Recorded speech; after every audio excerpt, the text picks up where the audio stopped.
Namaste dear students. I welcome you all back to this lesson. In this video I am going to continue the previous two sessions.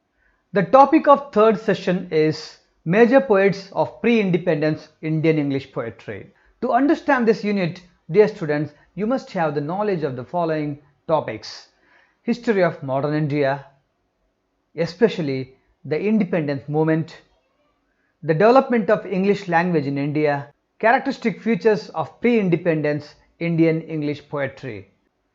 The last two topics, that is third and fourth, have been discussed in the earlier videos.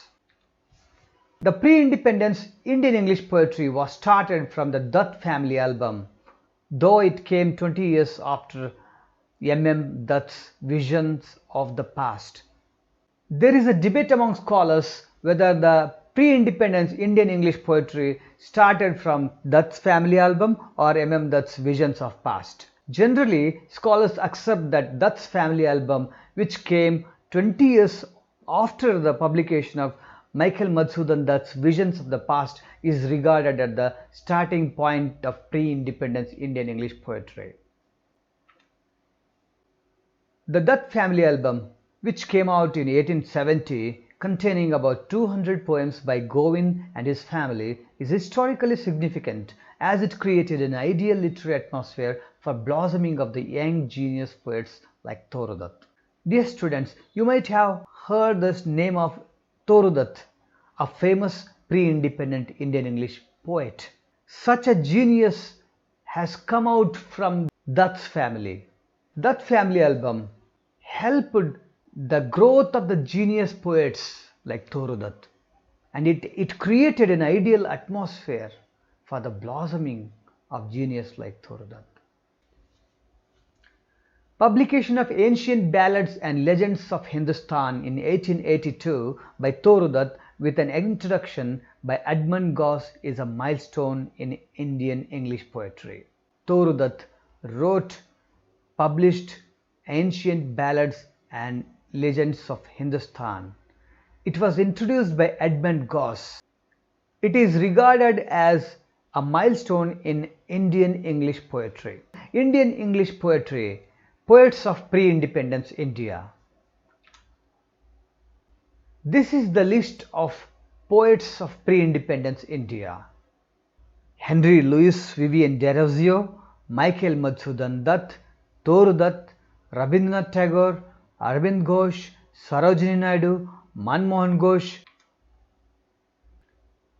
Harindranath Chattopadhyay, Kashi Prasad Ghosh, Joseph Furtado, Ram Sharma, Ramesh Chandra Dutt, and Behramji Malbari. They are the poets of pre-independence India. They are the pillars of the pre-independence Indian English poetry. Let's see one by one the major poets of this era. Henry Louis Vivian Derozio, who was born in 1809, died in 1831. He was the first Indian English poet. There are a few here and there writers of poetry in India, but we regard Vivian Derozio as the major and the first Indian English poet. His father was a Portuguese and mother was an Indian. This fusion of cultures made Derozio adapt Indian themes to the language of British. He was influenced by the Romantics, Byron and Scott. As we have discussed in the previous session, the early writers of Indian English poetry were largely influenced by the Romantic as well as the Victorian poets. Especially Derozio was influenced by Byron and Scott. Derozio's important works. The first work, The Fakir of Jangbir, a long narrative poem describing a Brahmin widow Nalini and her strange life. The second one was To India, My Native India, a patriotic poem. The third one is To the Harp of India. These are the important works written by Derozio. The second major poet that I am going to discuss today is Michael Madhusudan Dutt. He is widely considered one of the greatest poets in Indian English literature. He was a poet and dramatist. Michael Madhusudan Dutt was greatly influenced by Wordsworth and Milton. As Geraltio was influenced by Byron and Scott, Michael Madhusudan Dutt was influenced by the Romantic poets Wordsworth as well as John Milton. He studied in Oxford University and married a European woman, and also influenced by the Christianity and the ancient India, especially the Indian history. You should observe here that like his father and mother, he also married a European woman. Though he was largely influenced by Christianity, he was attracted by the Indian history, especially the ancient Indian wisdom. M. Dutt's important work, Captive Lady, which came out in 1847. It was an attempt to tell the story of Prithviraj, the Rajput king, and Sanyogita. You might have heard in the history that Prithviraj Chauhan was a great Indian ruler in the medieval Indian history. And this poem, The Captive Lady, which was about the Sanyogita, a lady who was captured by Prithviraj Chauhan, was vividly described in this poetry. The third major poet that I am going to discuss today is Tagore Dutt. Tagore Dutt is known as John Keats of Indian English literature. You might have heard about the life and writings of John Keats, the great romantic poet who died very early in his young age. Tagore Dutt's father, Govind Chandra Dutt, was a good linguist. As we have studied earlier, Dutt's family album, which was written by Govind Chandra Dutt, he was a very good linguist. He was a well-studied, well-educated man. He brought up his children in a very good culture. As he was a linguist, he also developed the taste of literature among his children. Tagore Dutt was born in India but grown up in France and England. Govind Dutt moved to Europe, so he took his family also to Europe. His children grew up in France and England. Wherever he went, he took his family with him. So his children grew up in Europe. Tagore Dutt studied in Oxford University at an age of 16. As his father was a linguist, Tagore Dutt also developed the taste in literature, and she enrolled herself for the study of literature in Oxford University. But you should remember, she was admitted to the Oxford University at an age of 16, the age of SSLC students. A converted Christian, she wanted to know her roots and true identity, so she studied Sanskrit and Hindu scriptures. As we have discussed just now, Tagore Dutt went to Europe. Govind Chandra Dutt converted himself and his family to Christianity.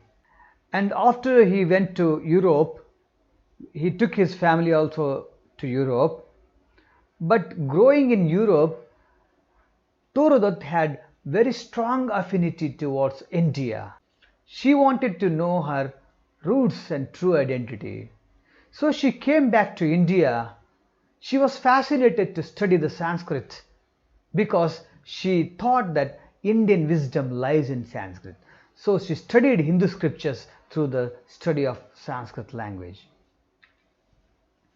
Tragedy is that she died at the age of 21. This is why we call her the John Keats of Indian English literature. Now let's see Tagore Dutt's major works. A Sheaf Gleaned in the French Field. It is written in 1876. It has 165 lyrics about the autobiography of French writers. She herself translated into English. The A Sheaf Gleaned in the French Field is originally written in French. As she was growing up in France, she was attracted towards the literature of France. She studied deeply the French writers, and she converted those autobiographies of French writers into this poetry. And also she herself translated this into English. Ancient Ballads and Legends of Hindustan, which was published posthumously in 1882. It was also introduced by Aravind Ghosh. Famous ballads in this work are Sita, Savitri, Bhattu, Lakshman, Prahlad, etc. Dear students, note these are the legendary characters of Indian mythology. As we have discussed in the earlier point that she was attracted to Indian wisdom, she studied Sanskrit, she studied Indian literature, and she converted whatever she studied into English language. Our Casuarina Tree, it is an autobiography. Torudutt wrote whatever she has experienced in her life into this beautiful poem called Our Casuarina Tree. The next major poet is Rabindranath Tagore, a versatile genius whom Gandhiji called the great sentinel and Gurudev. Sentinel means guardian, the guardian of Indian culture. He was also regarded as Gurudev by Gandhiji. Rabindranath Tagore was a great poet, a dramatist, novelist, and a short story writer. He mainly wrote in Bengali and translated his works into English. As he was grown up in Bengali, Bengali was his mother tongue. He primarily wrote in Bengali but translated many of his works into English language. He was inspired by the universality of Upanishads. As we have studied earlier that Torudutt was attracted towards Indian wisdom, our own Rabindranath Tagore was inspired by the Vedas and Upanishads. W.B. Yeats was inspired by his Gitanjali and helped promote it in the West. You might have heard the name of William Butler Yeats, an Irish poet. When he read Gitanjali, he was greatly surprised by the excellent and original writing. He was so inspired by this work that he wanted to promote it in the Western world. Actually, he was responsible for the Gitanjali winning Nobel Prize in 1913. Let's see Tagore's important works. Gitanjali, which came out in 1912, is a collection of 103 poems. It won Nobel Prize for Literature in 1913. W.B. Yeats wrote the introduction to the first edition. Its central theme is devotion and motto is I am here to sing the songs. Gitanjali, which was published in 1912, is a collection of 103 poems. It won Nobel Prize for Literature in 1913. W.B. Yeats wrote the introduction to the first edition. Its central theme is devotion and motto is I am here to sing the songs. Rabindranath Tagore is the only poet from India in the pre-independent India who won Nobel Prize for Literature. And also it was the first ever Nobel Prize for any field in India. He was the first Indian ever to win this coveted prize. Its central theme was bhakti, devotion, unconditional surrender to the God. And he himself has written in Gitanjali that his motto of writing Gitanjali is to sing the songs, the prayer songs of praising the Lord. Other works of Rabindranath Tagore are The Fugitive, which came out in 1921, The Crescent Moon of 1913. Fruit Gathering in 1916, Stray Birds in 1916 and Fireflies. The next major poet of pre-independence Indian English poetry is Aravind Ghosh. He was an Indian yogi, guru, poet and a nationalist. He spiritualized the Indian freedom movement. You might have studied about Aravind Ghosh that he was a great freedom fighter. He actually not only participated in the freedom movement, he spiritualized the Indian freedom movement. Aurobindo has 60 years of glorious long poetic career, wrote lyrical, narrative and philosophical and epic poetry. Aurobindo has started writing poetry in his very early age. He has produced tremendous amount of literature, especially the poetry, which is lyrical, narrative, philosophical as well as epic poetry. Founded Aurobindo Ashram in Pondicherry and took to severe asceticism in his later part of life. As we have studied earlier, he was spiritualized. He not only spiritualized himself, but he also spiritualized the Indian freedom movement. We have called him a yogi also, a guru also,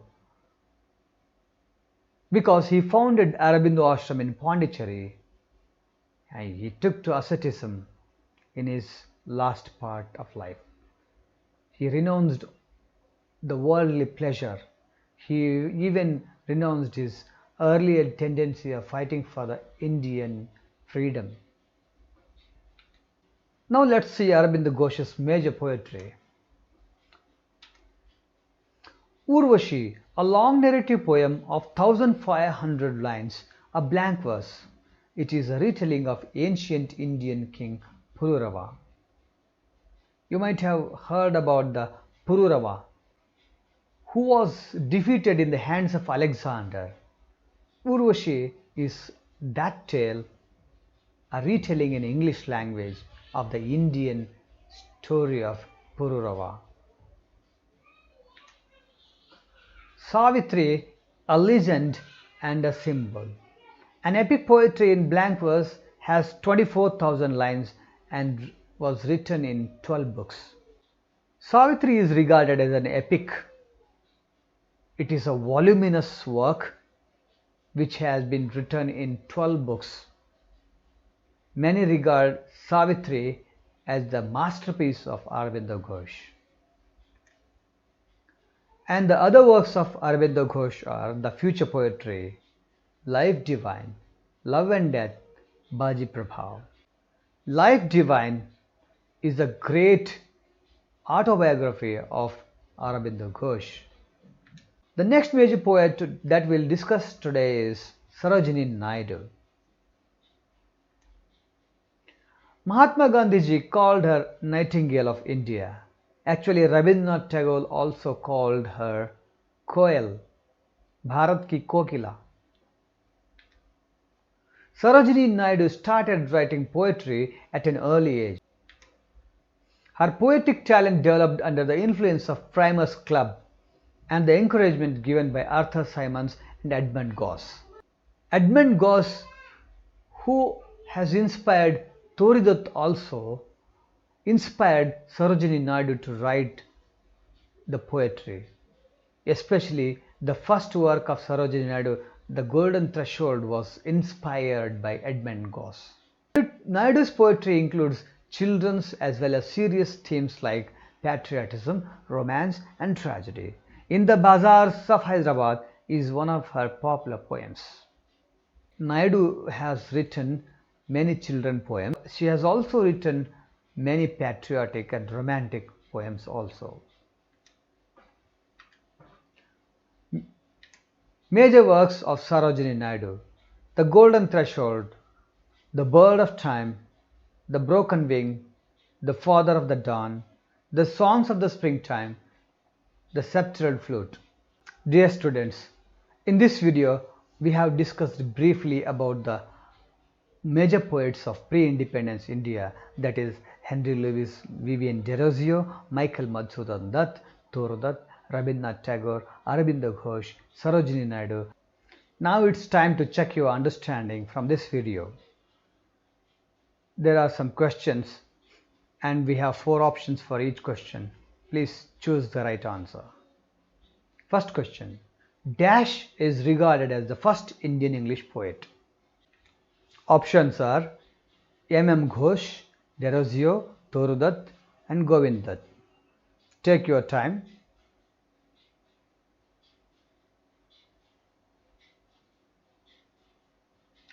The right answer is Geraltio, Henry Vivian Geraltio. The second question is, Dash is Dutt's important work? Options are Gitanjali, Lotus, The Capitulary, Life Divine. Take your own time.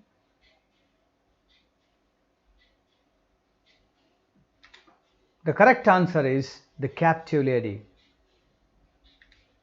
Third question, Gitanjali is a collection of Dash poems. Options are 100 poems, 103, 110, 108. Time begins. Correct option is 103 poems. Gitanjali is a collection of 103 poems. Fourth question, Savitri is an epic poem by, options are Tagore, Geraltio, Sarojini Naidu and Aravind Ghosh. Right answer is Aravind Ghosh. The fifth question, Sarojini Naidu was influenced by Dash Club. Options are Poets Club, Primers Club, Ladies Club, Indian Club. Of course, the right answer is Primers Club. Dear students, you can refer these works for further knowledge and insights into Indian English poetry. Thank you.